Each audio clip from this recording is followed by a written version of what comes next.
பட்டிருக்கக்கூடிய கவன ஈர்ப்பு தீர்மானத்தில்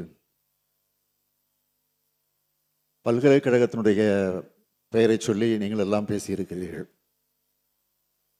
ஆனால் நான் பெயரை சொல்லி அந்த பெயருக்கு ஒரு களங்கத்தை ஏற்படுத்த நான் விரும்பவில்லை.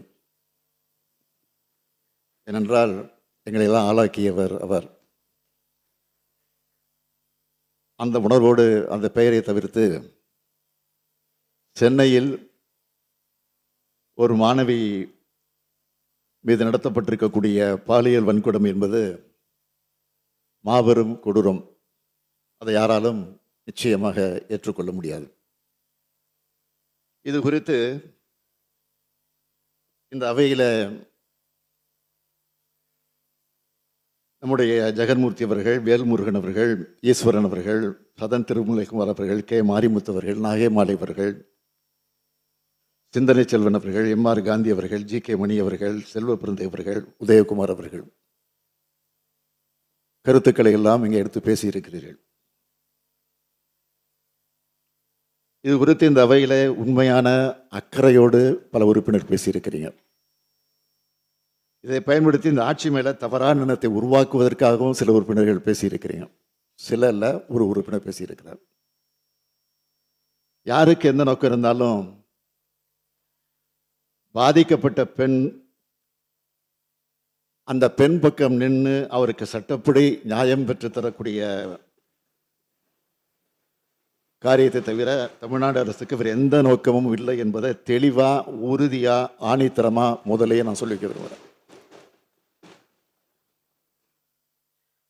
குற்றம் நடந்த பிறகு ஒருவேளை குற்றவாளியை உடனடியாக கைது செய்யாமல் விட்டு இருந்தா அல்லது குற்றவாளியை காப்பாற்ற முடிவு செஞ்சிருந்தாலோ அரசை நீங்கள் குறை சொல்லலாம். ஆனால் சில மணி நேரத்துக்குள்ள குற்றவாளியை கைது செஞ்ச பிறகும் குற்றம் சம்பந்தப்பட்ட ஆதாரங்களை எல்லாம் திரட்டின பிறகும் அரசை குறை சொல்றது அரசியல் ஆதாயத்துக்கான தவிர உண்மையான அக்கறையோடு செயல்படுகிறது இல்லை என்பதை இந்த மாமன்றத்தில் நான் பதிவு செய்ய விரும்புகிறேன். மாண்புமிகு பேரவைத் தலைவர் அவர்களே, 24/12/2024 அன்று பிற்பகல் சென்னை மாணவி ஒருவர் கொடுத்த புகாரின் அடிப்படையில் கோட்டுப்புறம் அனைத்து மகளிர் காவல் நிலையத்தில் உடனடியாக வழக்கு பதிவு செய்யப்பட்டுச்சு. உடனடியாக தீவிர விசாரணை மேற்கொள்ளப்பட்டுச்சு. மறுநாள் காலையிலே இந்த சம்பவத்தில் ஈடுபட்ட குற்றவாளி ஞானசேகரன் காவல்துறையால் கைது செய்யப்பட்டார். இது காவல்துறை எடுத்த துரிதமான சரியான நடவடிக்கை. இருந்தாலும் எதிர்க்கட்சி என்ன குற்றச்சாட்டு சொல்றாங்க?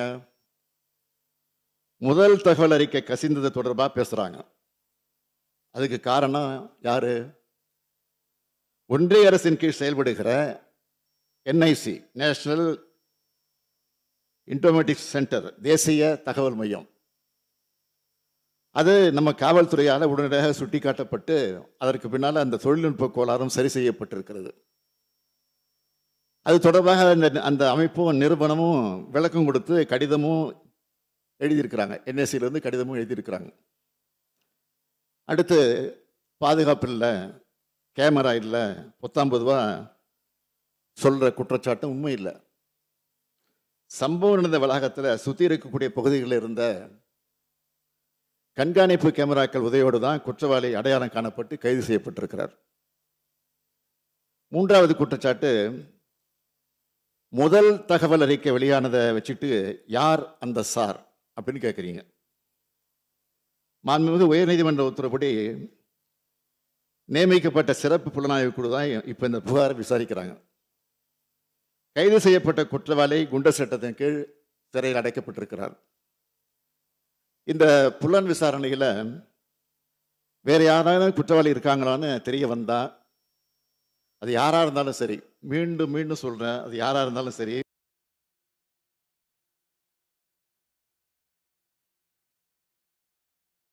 நூறு சதவிகிதம் உறுதியோடு நான் சொல்லிக்கொள்கிறேன். அதில் எந்த மாற்றம் கிடையாது. அது மட்டுமல்ல, இன்னும் முக்கியமானது, இந்த வழக்கில் விரைந்து விசாரணை மேற்கொண்டு 60 நாட்களுக்குள்ள குற்றப்பத்திரிகையும் தாக்கல் செய்யப்படும். அதோட சிறப்பு நீதிமன்றம் மூலம் இந்த வழக்கை விரைந்து விசாரிக்க அனைத்து முயற்சிகளையும் அரசு எடுத்து குற்றவாளிகளுக்கு உச்சபட்ச தண்டனை கிடைப்பதை உறுதி செய்யும் என்பதை இந்த அவைக்கு நான் மீண்டும் உறுதியோடு தெரிவித்துக் கொள்கிறேன்.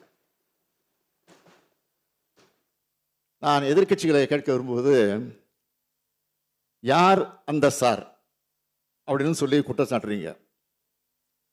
உண்மையாக உங்ககிட்ட அதுக்கு ஆதாரம் இருந்தா உயர்நீதிமன்ற உத்தரப்படி அமைக்கப்பட்டிருக்கக்கூடிய அந்த சிறப்பு புலனாய்வு கேட்டுக்கொண்டு கொடுங்க, அதை சொல்லுங்க. ஆதாரம் இருந்தா அதை யார் தடுக்க போறான்? அதை விட்டுட்டு ஒரு மாணவி சம்பந்தப்பட்ட சென்சிட்டிவான வழக்கில் வீண் விளம்பரத்துக்காக, குறுகிய அரசியல் லாபத்துக்காக மலிவான செயலை மீண்டும் மீண்டும் ஈடுபட வேண்டாம் என உங்ககிட்ட நான் கேட்டுக்கிறேன். இந்த அரசை பொறுத்த வரைக்கும் பெண்களுக்கு எதிரான குற்றங்களை இரும்பு கரம் கொண்டு அடக்கும். இந்த ஒரு சம்பவத்தை வச்சு பெண்களுக்கு பாதுகாப்பே இல்லாமல் இருக்கிறது போல ஒரு சதி தோற்றத்தை உருவாக்க பல முயற்சி செய்கிறாங்க. நான் நிச்சயமா சொல்றேன், இது மக்கள் மத்தியில் நிச்சயமா ஈடுபடாது. ஏன்னா நமது அரசு வந்ததுல இருந்து பார்த்துருக்கீங்க, பெண்கள் பாதுகாப்புக்கு எவ்வளவு முக்கியத்துவம் கொடுக்கிறோம், பெண்கள் எதிரான குற்றங்களை எவ்வளவு நடவடிக்கை எடுத்திருக்கிறோம் என்பது தமிழ்நாட்டு மக்களுக்கு நல்லா தெரியும். குறிப்பா பெண்களுக்கு எதிரான வழக்கில் 86 விழுக்காட்டுக்கு மேல 60 நாட்களுக்குள்ள குற்றப்பத்திரிகை தாக்கல் செய்யப்பட்டிருக்கு. பள்ளிகள், கல்லூரிகள், பொது இடங்கள்ல பெண்கள் பாதுகாப்பு பற்றி 2,39,000க்கும் மேற்பட்ட விழிப்புணர்வு நிகழ்ச்சிகளை நடத்தி இருக்கிறோம். சத்யா என்ற பெண்ணை ரயில் முன்ன தள்ளிவிட்டு கொலை செஞ்ச வழக்கில் மிக குறுகிய காலத்தில் உச்சபட்ச தண்டனையா தூக்கு தண்டனை பெற்றுக் கொடுத்திருப்பதும் இந்த அரசு தான். பெண்கள் மற்றும் குழந்தைகள் மீதான குற்றங்களுக்கு எதிராக இந்த அரசு எடுத்து ஒரு நடவடிக்கைகளை பாராட்ட மனம் இல்லைனாலும் பரவாயில்ல, வீண்படியை சுமத்தாமல் இருந்தா அதுவே போதும்.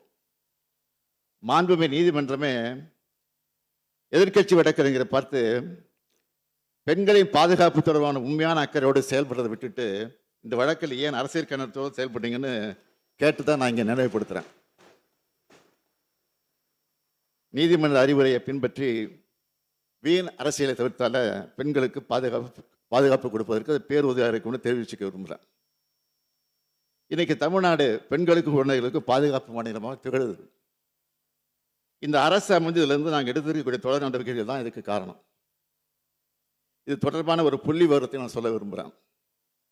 இந்தியாவிலேயே பெண்களுக்கு பாதுகாப்பான முதல் 10 மாநகரங்களில் நம்ம கோவையும் சென்னையும் இருக்கு.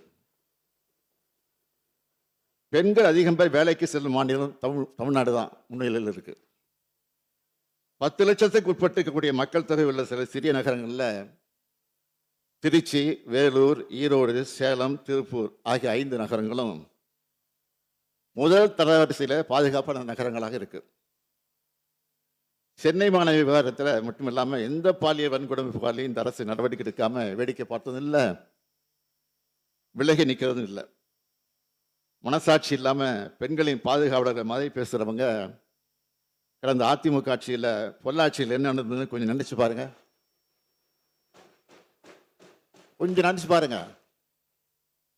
பொள்ளாச்சியில் நடந்தது ஒரு பெண் சம்பந்தப்பட்ட பாலியல் குற்றம் இல்லை, தொடர்ச்சியா பல பெண்களுக்கு பாலியல் வன்கொடுமை 2 வருஷமா நடந்திருக்கு.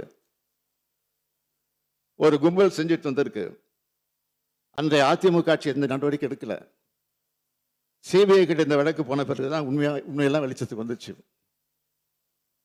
பாதிக்கப்பட்ட பெண்களில் ஒருவர் தனக்கு நேர்ந்த கொடுமையை பற்றி தன்னோட அண்ணன் கிட்ட சொல்றார். பிரச்சனைக்குரிய 4 பேரையும் அவரே பிடிச்சு கொண்டு வந்து பொள்ளாச்சி டவுன் காவல் நிலையத்தில் ஒப்படைக்கிறார். பாலியல் தொல்லை, படம் எடுத்தல், செயின் பறிப்புன்னு புகார் கடிதம் தர்றார். வீடியோக்கள், செல்போன்கள் ஆகியவற்றில் 4 குற்றவாளிகளையும் இவங்க ஒப்படைக்கிறாங்க. இதனை பெற்றுக்கொண்ட போலீசார் வழக்கு பதியல, எல்லோரையும் விடுவிச்சிட்டாங்க. இதுதான் அன்றைய முதல்வர் சார் ஆட்சியில சட்டம் ஒழுங்கு லட்சணம்.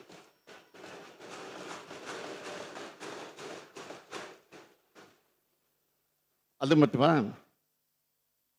பெண் கொடுத்த புகாரை அப்படியே குற்றம் செஞ்சவங்கள்ட்ட கொடுத்துட்டாங்க. அந்த புகாரை குற்றம் யார் செஞ்சாலும் அவங்கள்ட்டே கொடுத்துட்டாங்க. இதை எதிர்த்தது அதிமுக பிரமுகர் நாகராஜன். பாதிக்கப்பட்ட பெண்ணோட அண்ணனை தாக்குகிறார். அந்த புகார் மேலே நடவடிக்கை எடுக்காத அரசு தான் அதிமுக அரசு. பிரச்சனை பெருசாக தெரிஞ்சதும் இதில் சம்பந்தப்பட்ட முக்கிய நபரான திருநாவுக்கரசை கைது செய்யாம ஏதோ 3 பேரை கைது பண்ணி கணக்கை முடிக்க பார்த்தாங்க. ஆனால் சிபிஐ விசாரணையில் பொள்ளாச்சி சம்பவம் முழுவதுமே அதிமுக பிரமுகர்களால் தான் நடத்தப்பட்டது தெளிவாக சொல்லிடுறாங்க. இவங்களை காப்பாற்றுறதுக்காக தான் இப்படி ஒரு சம்பவமே நடக்காத மாதிரி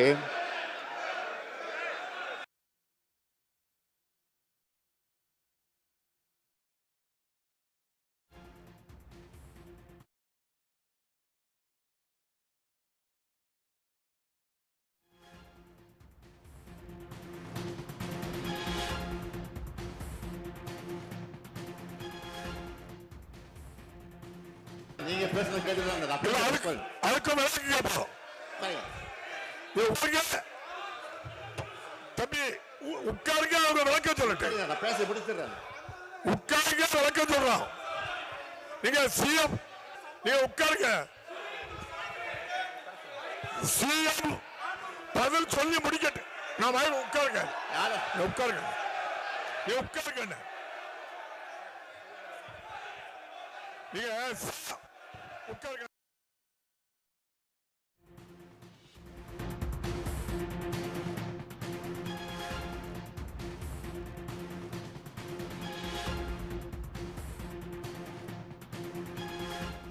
எதிர்க்கட்சிகளின் குற்றச்சாட்டு எடுபடாது என தெரிவித்து முதலமைச்சர் பேசிக் கொண்டிருக்கிறார். அவர் பேசிக் கொண்டிருக்கும் போதே அவையில் அமளி என்பது உருவாகி இருக்கிறது.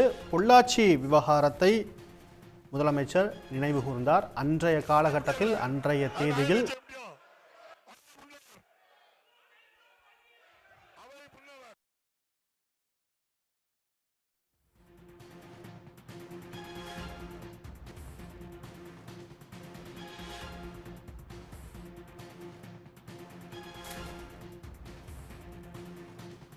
அதிமுக ஆட்சி காலத்தில் பொள்ளாச்சியில் 2 ஆண்டு காலம் என்ன நடந்தது என முதலமைச்சர் சுட்டிக்காட்டி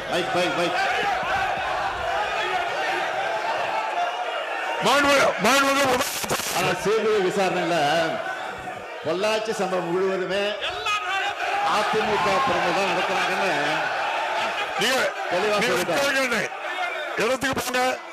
இவங்களை காப்பாற்றுறதுக்காகத்தான் இப்படி ஒரு சம்பவமே நடக்காத மாதிரி அந்த அதிமுக அரசு ஒரு பெரிய நாடகமே ஆடிச்சு. இதனாலதான் நான் போய் சொன்னேன், பொல்லாத ஆட்சிக்கு சாட்சியே பொள்ளாச்சி தான் அப்படின்னு சொன்னேன். இப்படி பெண்களுக்கு எதிரான ஆட்சி நடத்திய சாருங்கள்லாம் இப்ப பேட்ஜ் அணிஞ்சிக்கிட்டு வந்து உட்கார்றாங்க. இப்ப பேட்ஜ் அணிஞ்சிக்கிட்டு உட்கார்ந்து மட்டும் போயிட்டாங்க பாதியில. இதுபோல 100 சார் கேள்விகளை அதிமுக பார்த்து என்னால கேட்க முடியும். ஒரு முன்னாள் முதலமைச்சர், இந்நாள் எதிர்க்கட்சி தலைவர் தன் பொறுப்பையும் தகுதியும் மறந்து பேட்ஜ் அணிந்து வந்து அரசியல் எந்த அளவுக்கு தாழ்ந்து போக தயாராக இருக்கிறார் என்பதற்கு இது ஒரு எடுத்துக்காட்டு. பொள்ளாச்சி பாலியல் வன்கொடுமை சம்பவத்தில் முதல் தகவல் அறிக்கை தாக்கல் செய்ய அதிமுக கட்சியில் 12 நாட்கள் ஆச்சு. ஆனால் சென்னை மாணவி வழக்கில் புகார் கொடுத்த உடனே முதல் தகவல் அறிக்கை போடப்பட்டது. இது தொடர்ந்து சில மணி நேரத்தில் குற்றவாளியை கைது செய்திருக்கிறாங்க. ஏன்னா இதையெல்லாம் அரசியல் லாபத்திற்காக, அந்த நோக்கத்திற்காக மறைக்கிறாங்க. இதே போல இந்த வழக்கு பற்றி பாஜகவினர் புதுவெளியில் பேசியிருக்கிறாங்க, தொடர்ந்து பேசிட்டு இருக்கிறாங்க. பாஜக கதையெல்லாம் சொல்லி இந்த அவையுடைய மாண்பை குறைக்க நான் விரும்பல. அரசு மேல குற்றச்சாட்டுகளை வைக்கும்போது பொறுப்புகளை உணர்ந்து பேசணும். உச்சநீதிமன்றம் அமைச்சிருக்கக்கூடிய சிறப்பு புலனாய்வு விசாரணை முழு வீச்சில் நடத்தப்பட்டு இருக்கு. வேற யாராலும் சம்பந்தப்பட்டிருக்காங்கன்னா தெரிய வந்தா அது யாரா இருந்தாலும் சரி, எந்த பின்னணியை சேர்ந்தவராக இருந்தாலும் சரி, கடும் நடவடிக்கையை நிச்சயமாக உறுதியாக நாங்கள் எடுப்போம். மீண்டும் ஒரு முறை இந்த அவைக்கு தெரிவிச்சுக்கிறேன், திராவிட மாடல் ஆட்சி மகளிருக்கான ஆட்சி. கட்டணமில்லா விடியல் பேருந்து பயணத்தை தொடங்கி கோடிக்கணக்கான மகளிருக்கு உரிமை தொகையை உறுதி செஞ்சு கல்லூரிக்கு வரும் அரசு பள்ளி மாணவரை புதுமை பெண்களாக வளர்த்தெடுக்கிற ஒரு ஆட்சி. எனவே மகளிருக்காகவே நாள்தோறும் திட்டங்களை தீட்டி அவங்களுடைய பேராதரவோடு செயல்பட்டு வர்ற இந்த அரசு, எனவே இந்த அரசு மேல அடிப்படை இல்லாத குற்றச்சாட்டுக்களை சுமத்தி அதன் மூலமாக களங்கப்படுத்தலாம்னு சிலர் நினைக்கிறாங்க. அது ஒருபோதும் எடுபடாது, எடுபடாது, எடுபடாது. இறுதியா நான் உங்ககிட்ட பணிவோடு கேட்கிறது, திமுக அரசுக்கு கலைஞர் ஏற்படுத்தாக நினைச்சுக்கிட்டு உயர்கல்வியை கேட்க வரக்கூடிய மாணவிகளை அச்சுறுத்தி அவங்க கல்வியை கெடுத்துறாதீங்க என்பதுதான், இதுதான் என்னுடைய பணிவான வேண்டுகோள். இதோடு அமைகிறேன். நன்றி, வணக்கம்.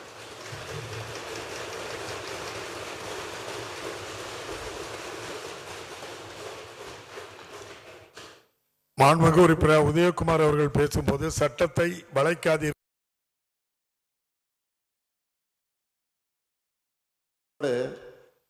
அண்ணா நகரில் நடைபெற்ற ஒரு சம்பவத்தை பற்றி இங்கே சில உறுப்பினர் குறிப்பிட்டிருக்கிறார்கள்.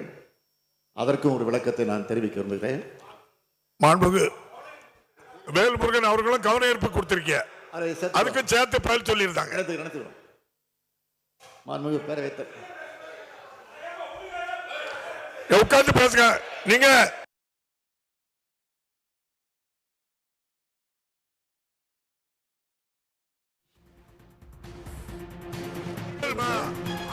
முதல்வர் சொல்லிட்டாங்க, உட்காருங்க. அண்ணா நகர் வழக்கு பிளீஸ் உட்காருங்க.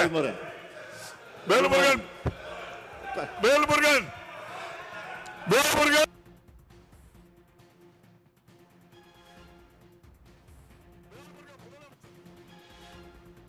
சொல்றோம். இல்லை, அதில் வேல்முருகன் பேரை இணைத்துக் கொள்ள வேண்டுகிறேன். மாண்புமிகு பேரவைத் தலைவர் அவர்களே, அவர் விதி 55 கொடுத்திருக்காங்க, அவங்க பேரையும் நான் சொல்லிடுறேன். அண்ணா நகர் வழக்கை பொறுத்த வரைக்கும் 10 வயது சிறுமி ஒருவர் பாலியல் வன்கொடுமை செய்யப்பட்ட தொடர்பாக அண்ணா நகர் அனைத்து மகளிர் காவல் நிலையத்தில் வழக்கு பதிவு செய்யப்பட்டு அவருடைய உறவினரான இளஞ்சிறார் ஒருவர் கைது செய்யப்பட்டார். காவல் நிலையத்தில் விசாரணை அதிகாரி தங்களை தவறாக நடத்தினதாகவும் குற்றத்துக்கு காரணமான சதீஷ் என்பவரை கைது செய்யணும் சிறுமியின் பெற்றோர் குற்றம் சாட்டியதை தொடர்ந்து இந்த வழக்கு கோயம்பேடு அனைத்து மகளிர் காவல் நிலையம் காவல் ஆய்வாளருக்கு மாற்றப்பட்டது. அதன் அடிப்படையில் நடைபெற்ற விசாரணையில் குற்றம் சாட்டப்படுகிற சதீஷும் பட்டார். இந்த நிலையில மாண்புமை உயர்நீதிமன்ற வழக்கை சிபிஐ விசாரணைக்கு மாற்றினாங்க. இந்த உத்தரவை எதிர்த்து காவல்துறை செய்த முறையீட்டில் சிபிஐ விசாரணை தேவையில்லை என்ற முடிவுக்கு வந்த உச்சநீதிமன்றம் தமிழ்நாடு காவல்துறையிலிருந்து 3 IPS அதிகாரிகள் கொண்ட சிறப்பு புலனாய்வு குழுவை நியமித்து விசாரிக்க உத்தரவிட்டாங்க.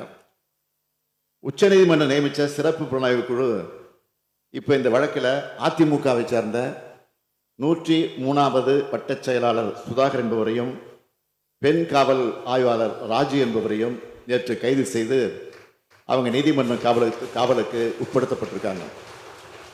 சுதாகர்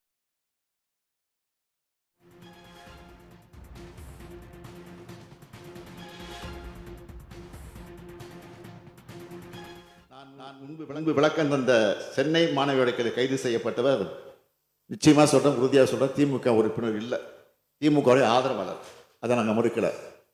அமைச்சர்களோடு அரசியல்வாதிகளோடு படங்கள் எடுத்திருக்கலாம், தவறு இல்லை. ஆனால் யாராக இருந்தாலும் உண்மையாக திமுக இருந்தாலும் நான் நிச்சயமாக உறுதியாக நடவடிக்கை எடுப்பேன், அதில் எந்த மாற்றம் கிடையாது. ஆனால் திமுக காரன் இல்லை, திமுக உறுப்பினர் இல்லை, திமுக அனுதாவி, அதுதான் உண்மை. எனவே எப்படி இருந்தாலும் கூட அந்த குற்றவாளியை நாங்கள் காப்பாற்றல, உடனடியாக கைது செஞ்சு சிறையில் அடைச்சிருக்கிறதோடு குண்டர் சட்டத்திலையும் போட்டிருக்கிறோம். என்னுடைய அரசை பொறுத்த வரைக்கும் எந்த கட்சியாக இருந்தாலும் எந்த தனிப்பட்ட நபராக இருந்தாலும் சரி, ஏன் காவல்துறையாக இருந்தாலும் சரி, பெண்களின் பாதுகாப்பு தான் முக்கியமே தவிர நாங்கள் எதையும் எதிர்பார்ப்பதில்லை. ஆகையால் எதிர்க்கட்சி நண்பர்களை நான் கேட்டுக்கொள்ள விரும்புவது, குற்ற செயல்கள் எதுவாக இருந்தாலும் குற்றவாளிகள் யாராக இருந்தாலும் நேர்மையா நியாயமா கடுமையா நடவடிக்கை எடுத்து வர இந்த அரசை குறை சொல்லாமல் பெண்களுடைய பாதுகாப்பு தங்களால் என்ற ஒத்துழைப்பை அனைவரும் அரசுக்கு வழங்கிட வேண்டும் என்று கேட்டு அமைகிறேன். உடனுக்குடன் செய்திகளை தெரிந்து கொள்ள சன் நியூஸ் பெல் ஐகானை கிளிக் பண்ணுங்க.